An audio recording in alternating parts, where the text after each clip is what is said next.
Support comes from the Missouri Forest Products Association, honoring Arbor Day on April 26th, with an ongoing commitment to sustainable stewardship and conservation of Missouri's forests. ChooseWood.com. From St. Louis Public Radio. This is St. Louis on the Air. When those images came across the screen, it felt very personal. It felt very much like Ferguson could be anywhere. Really, he sort of exemplifies what's possible in the face of pain and the resilience that really has existed for centuries in the African American community. There is hope through community. There is resilience through finding and creating community. I'm Sarah Fensky. A new documentary takes an in-depth look at a subject familiar to local audiences, the events in Ferguson following the death of Michael Brown Jr. Ferguson Rises premieres at the St. Louis International Film Festival this weekend and also airs on PBS this Monday. The film takes special interest in the pain and resilience of Michael Brown Sr. Brown suffered through every father's worst nightmare in August of 2014. And then he saw his son's death ignite a national movement. Ferguson Rises follows his efforts for 5 years. I was one of them closed-minded people. I just didn't know. As you open your eyes and realize life is politics. So when we say we don't like politics or no politics, we live in politics. This is the best fight I have ever been in, fight for something that I believe in, and especially for, my son. And that is Michael Brown Sr., as featured in the new documentary, Ferguson Rises. And joining us now with the story behind the film is its director. That's Mobolaji Olambiwonnu. Mobolaji, welcome. Thank you for having me. So you're not a St. Louis guy. What brought you here to document this story? Well, what brought me to St. Louis was that, I saw Ferguson as being everywhere. I saw myself on the ground. I saw people I know. When those images came across the screen, it felt very personal. It felt very much like Ferguson could be anywhere. And so for me, that was the main sort of driving force. In addition to that, of course, my wife was 7 months pregnant with our son. And I knew that at one point he would ask me, what did I do at this historic moment to make a difference? And I didn't want the answer to be that I did nothing. So for me, really the idea that, seeing myself there and seeing, potentially my son on the ground and knowing that that question would get asked, maybe a decade later when my son's old enough, I knew I had to figure out a way to make sure that I answered that question for him in a way that offered him not only just an answer, but offered him some sense of purpose and some sense of resilience and some sense of hope. And so when did you first come to St. Louis working on this? We started in 2014, right after the non-indictment, and then kept coming back for over the course of about 5 years. So many journalists were here back in 2014. Is that something that changed as the years wore on and you continued with this project? Yeah, definitely. I mean, we saw a clear shift in interest, and that shift or that waning interest over the course of the 5 years. We saw the crowds get smaller, and we had the good thing about that was we got to have a little bit more time with the family and got to have a real intimate interaction, in particular with Michael Brown Sr., because the crowds had thinned down and there were less journalists and less people there at the events. Yeah, I imagine based on the timing of when you first showed up, at that point it would have been hard to even get to him. Was that something where it took you some time to be able to get to him, to express your interest, and then to get him to say yes? Yeah, I mean, it was quite a challenge getting through to Michael Brown Sr. I mean, we called and called and called, and luckily we were on the ground. And funny enough, we were eating fried fish at the Ferguson Burger Bar, which no longer exists. and Michael Brown Sr. walked in to eat fried fish as well, and that's how we began our conversation and how our relationship began. So had it not been for fried fish and the Ferguson Burger Bar, so having good taste in food, this opens doors for you. Exactly. Yes, good taste in unhealthy food for sure. Exactly. And did he have any stipulations coming into this? I think it was all just a whirlwind for him. I didn't get a sense that, I got a sense that he was reluctant because he didn't know who I was. But at the same time, I felt like he was almost used to getting asked so many questions and having so many interviews done that I think he just didn't process through all the trauma and everything that was going on exactly what was happening until we kept coming back, and then after a while then he realized, hey, wait a second, what is this guy doing again? Which project is this? Exactly. So he really is the heart and soul of this movie. I want to play a clip from the film. This is where he describes how a father's grief can look different from that of a mother. Losing a child is hard, so we have to do things that build us back up to make us even more stronger men than we were before. We lose a child or whatever, they always go to the woman, which is natural, But the men need support and love too. We hurt too. We hurt a different type of way. Some of us hold it in, and sometimes we have to get that out before we explode. We're just trying to deal with it a certain way that we think that's best. And it's not. It's actually killing us inside. So we have to get all that out in order to move forward. And that is Michael Brown Sr. In the documentary Ferguson Rises. So hearing him talk about that, as you mentioned, you became a father right around the time all of this was happening here in Ferguson and in St. Louis. Was this something that resonated with you? Even as a very young father.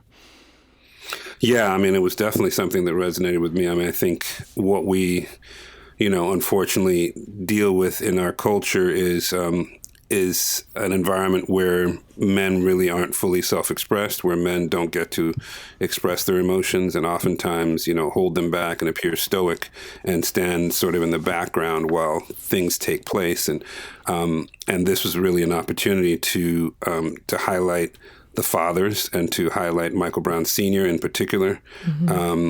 And to really help people understand how to find purpose in their pain, right? I think some people can get lost in the specificity of the message and the story around Michael Brown Sr., which is important, but also forget that they too experience pain and they too have to find purpose in their pain, much like Michael Brown Sr. has done.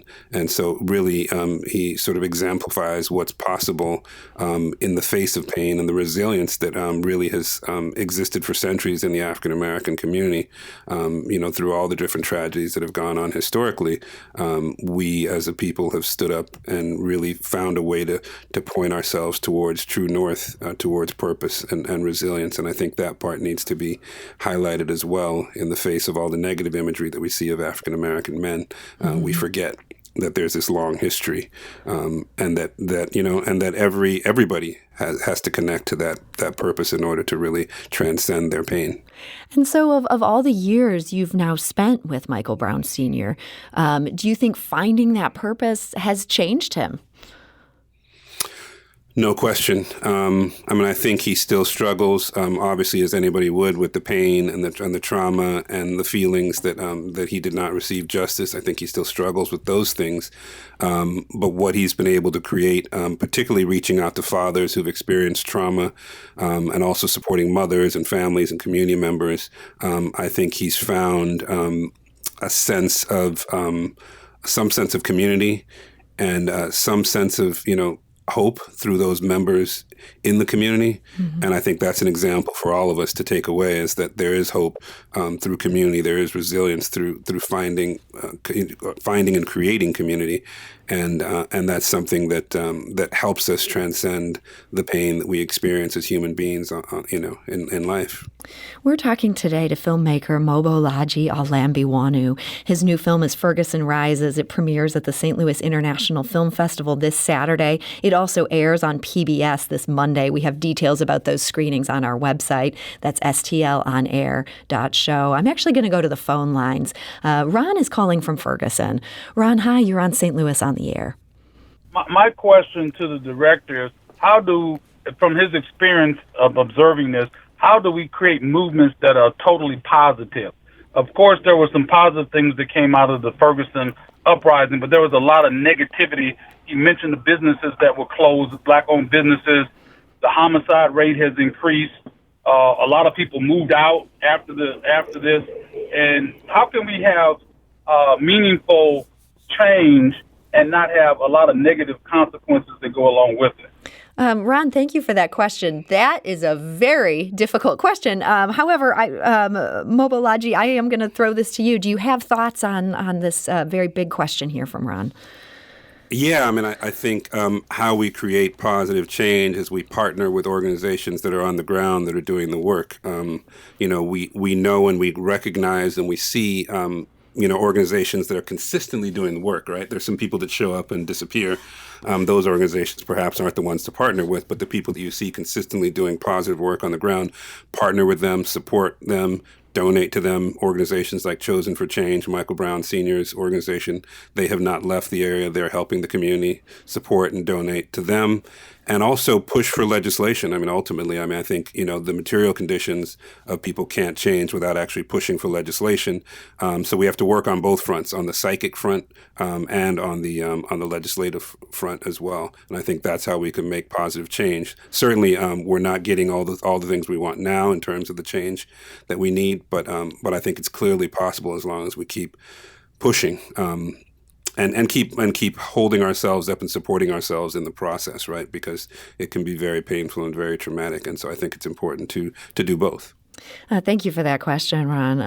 Mobolaji, in addition to talking to Michael Brown Sr., you also talked to a lot of people who are active in policing, and you dealt with some of the bigger picture issues that were happening in Ferguson that predated this death. I'm going to play another selection from the film. This features retired St. Louis Police Sergeant Gary Weigart, Ferguson resident Shaquilla Jones, and former St. Louis Police Sergeant Heather Taylor, who's now, of course, a senior advisor to St. Louis Mayor Tashara Jones. Let's listen. We have a thing called hotspot policing. I look at that as nothing but stop and frisk. Stop and frisk is the backbone of policing. Every major arrest I've made usually has been based on a stop and frisk.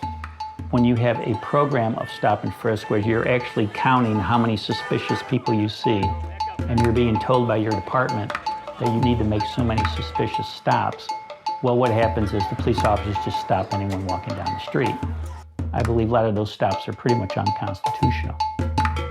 You can't even come down the street and walk to the store without Ferguson Police Department bothering you, pulling you over while you walking. If the liquor store not open, you should not be out here, especially if you are a black person. I'm a law enforcement officer. I've been in Clayton shopping 3 times in my lifetime, and I was pulled over 2 of those times. It makes you angry. And that is from the film Ferguson Rises, a number of voices there. That last one was former St. Louis Police Sergeant Heather Taylor talking about herself being approached by police and pulled over.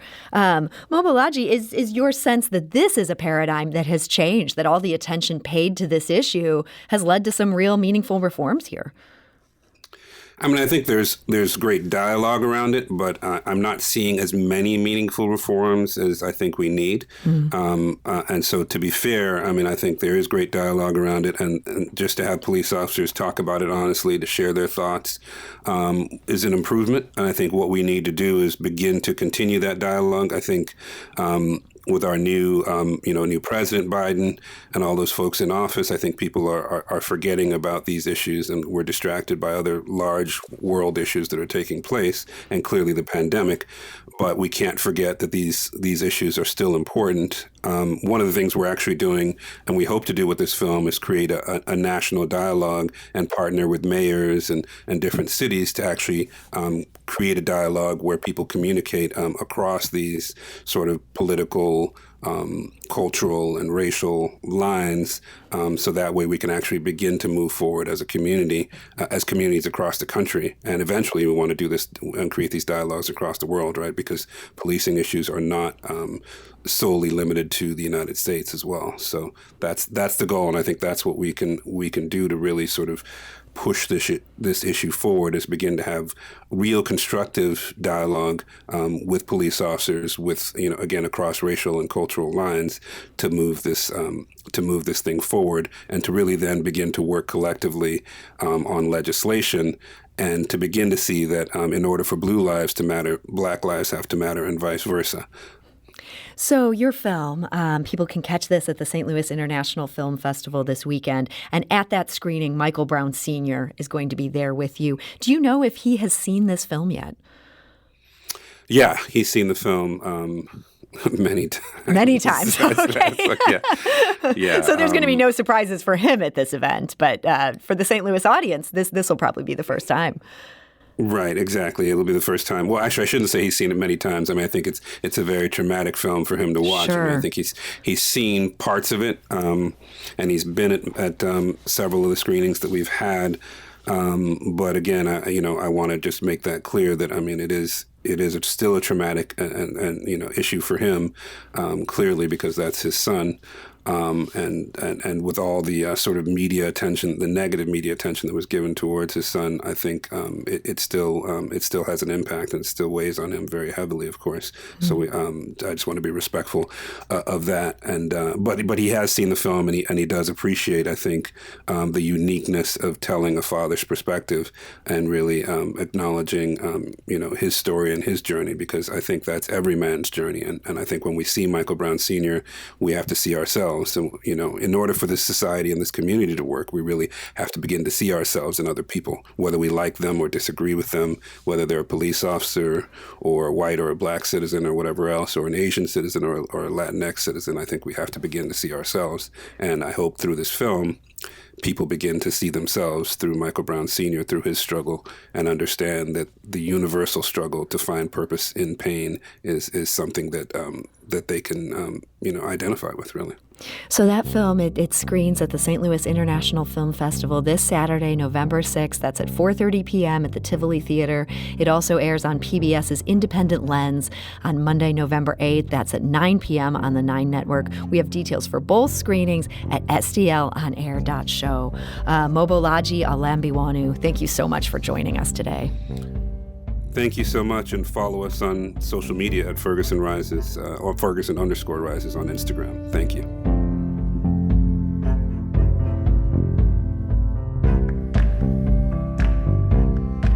This episode was produced by Emily Woodbury, with audio engineering by Aaron Dorr and production assistance from Jane Mather-Glass. It was mixed and edited by Jane. Our executive producer is Alex Hoyer. St. Louis on the Air is a production of St. Louis Public Radio.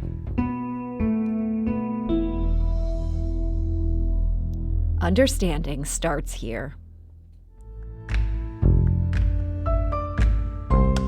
If you learned something new from today's episode, consider leaving us a review and rating on Apple Podcasts on the App Store. It's the easiest way to help people discover our show. We appreciate it. Thank you. St. Louis Public Radio is a member-supported service of the University of Missouri, St. Louis.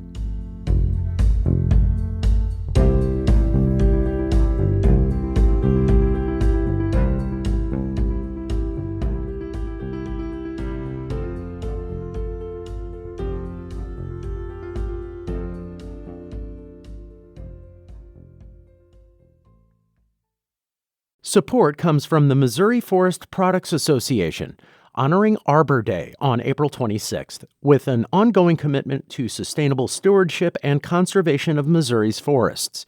ChooseWood.com.